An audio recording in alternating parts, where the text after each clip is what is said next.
আসসালামু আলাইকুম রহমতুল্লাহ। আমি হাসান, স্বাগত আজকের ক্লাসে। তো বন্ধুরা দেখো, আজকে আমি তোমাদের জন্য গ্রামারের নতুন একটা টপিকের উপর ক্লাস নিয়ে উপস্থিত হয়েছি। তো আজকের গ্রামারের টপিকটা হচ্ছে কানেক্টর, সেন্টেন্স কানেক্টর নিয়ে আমি তোমাদের সাথে আজকে ক্লাসে কথা বলবো।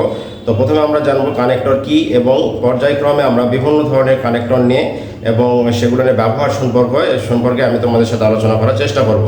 তো দেখো, প্রথমে আমরা দেখবো কানেক্টর যে সকল শব্দ কোনো বাক্যের দুই বা ততোধিক শব্দের বা বাক্যাংশের মধ্যে সংযোগ স্থাপন করে। যে সকল শব্দ কোনো বাক্যে দুই বা ততোধিক শব্দ বা বাক্যাংশের মধ্যে কি করে সংযোগ স্থাপন করে, কিংবা বাক্যসমূহের পারস্পরিক সংহতি রক্ষা করে, এই ধরনের শব্দকে সেন্টেন্স কানেক্টর বলে। এই ধরনের সেন্টেন্সকে আমরা কি বলবো? সেন্টেন্স কানেক্টর বলবো। যে সকল শব্দ আমরা দুই বা ততোধিক বাক্য অথবা বাক্যাংশের মধ্যে সংযোগ স্থাপন করবে এবং বাক্যের যে সংহতি এটা রক্ষা করবে, তাদেরকে আমরা কি বলবো? সেন্টেন্স কানেক্টর বলবো। তো আমরা রুলস ভিত্তিক আমরা সেন্টেন্স কানেক্টরগুলোর ব্যবহার সম্পর্কে আমরা জানবো। এখানে 1 নম্বর রুলসে কি বলছে? 1 নম্বর রুলসে বলছে সংযোজন ও অন্তর্ভুক্তিকরণ প্রকাশ যে সকল কানেক্টর রয়েছে সে সকল কানেক্টর সম্পর্কে আমরা আলোচনা করব। 1 নম্বর রুলসে সংযোজন এবং অন্তর্ভুক্তিকরণ যে সকল সেন্টেন্স কানেক্টর আছে সেগুলো নিয়ে আমরা কি করব? আলোচনা করব। তো এখানে 1 নম্বরে কি বলছে দেখো, অ্যান্ড শব্দের অর্থ হচ্ছে এবং শব্দের অর্থে আমরা অ্যান্ডকে ব্যবহার করে থাকি।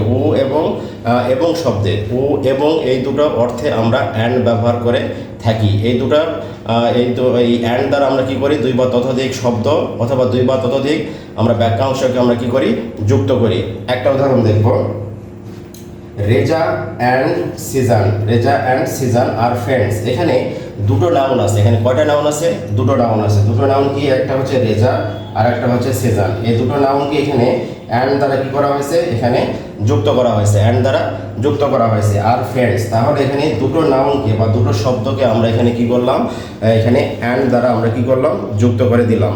এরপরে 2 নম্বরে কি বলছে দেখো, সংযোজন কানেক্টর হিসেবে আমরা কি ব্যবহার করি? অ্যান্ড বোথ অ্যান্ড আমরা এই কানেক্টরটাও আমরা সংযোজন বা অন্তর্ভুক্তিকরণ কানেক্টর হিসেবে সেন্টেন্সের মধ্যে ব্যবহার করে থাকি। এটার অর্থটা হচ্ছে উভয়টি এবং উভয় স্থান। তার মানে কি? এখানে ব্যক্তি, বস্তু এবং স্থানের এখানে সংযোগ করার জন্য আমরা বোথ অ্যান্ড এটা ব্যবহার করে থাকি।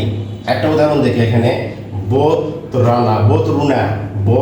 Runa and Rina have done the work. Both Runa and Rina, তাহলে বোথ অ্যান্ড। তাহলে এখানে দুটো নাউনকে এখানে কি করা হয়েছে? দুটো নাউনকে বোঝানোর জন্য আমরা বোথ অ্যান্ড ব্যবহার করছি। হ্যাভ ডান দ্য ওয়ার্ক, কাজটি করেছে। তাহলে মানে কি? রুনা এবং রিনা উভয়ই কাজটি করে আছে। আর একটা উদাহরণ দেখি, we visited both Sylhet and Cox's বাজার। তাহলে এখানে বোথ সিলেট অ্যান্ড কক্সেস বাজার, ঠিক আছে। তাহলে এখানে বোথ অ্যান্ড দ্বারা আমরা দুটো স্থানকে আমরা কি করছি? এখানে সংযোজন করছি।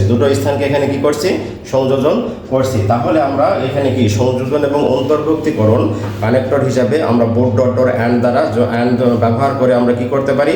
দুটো ব্যক্তি, দুটো স্থান বা দুটো বস্তুকে আমরা সংযোগ করে বাক্যের মধ্যে ব্যবহার করতে পারি। এরপরের রয়েছে কি বলছে? Either or. এটার অর্থটা হচ্ছে অথবা হয় এটি, না হয় অপরটি। হয় এটি অথবা অপরটি। এটি কি অর্থে ব্যবহার করি আমরা? অথবা হয় এটি, না হয় অপরটি। এই অর্থে আমরা সেন্টেন্সের ভিতরে আমরা এই কানেক্টরটা ব্যবহার করে থাকি। তাহলে এখানে একটা উদাহরণ দেখি, এখানে either he or his brother has done this work. হয় সে অথবা তার ভাই কাজটি করে আছে। তারপর এখানে either stay here or go away. হয় এখানে অবস্থান করো, না হয় এখান থেকে চলে যাও। চলে যাও। তাহলে আমরা আইদার অরকেও আমরা কি করি? সংযোজন কানেক্টর হিসাবে সেন্টেন্সের মধ্যে ব্যবহার করে থাকি। এরপরে রয়েছে কি বলছে? অর শব্দের অর্থ অথবা, কিংবা, নতুবা। এই তিনটা অর্থে আমরা সেন্টেন্সের মধ্যে কানেক্টর হিসাবে অর ব্যবহার করে থাকি।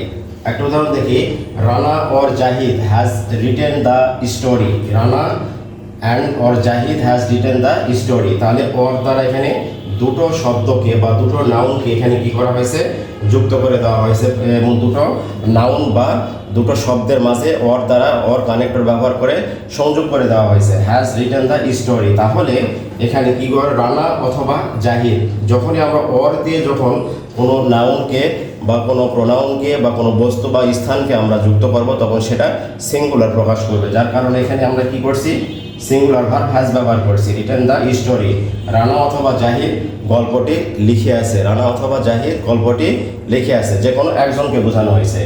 I shall study my books, I shall study my books or watch TV. হয় এখানে কি বলছে, মাই বুক, এখানে বই এবং ওয়াচ টিভি, টিভি দেখা, এই দুটোকে যুক্ত করার জন্য আমরা অর কানেক্টরটা এখানে ব্যবহার করছি, যে কোনো একটা সে করবে, ঠিক আছে।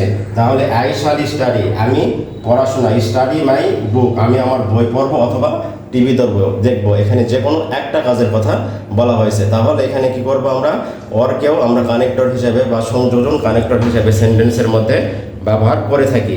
পরের রুলসে কি বলছে এখানে, neither dot dot not, neither dot dot not, এটিও নয় ওটিও নয়, এটিও নয় ওটিও নয়, এটা হচ্ছে আমরা নেগেটিভ অর্থে আমরা এই কানেক্টরটা কি করে থাকি, ব্যবহার করে থাকি। তাহলে নাইদার ডট ডট নট আমরা সেন্টেন্সের সংযোজন কানেক্টর হিসাবে বা অন্তর্ভুক্তি কানেক্টর হিসাবে আমরা ব্যবহার করে থাকি।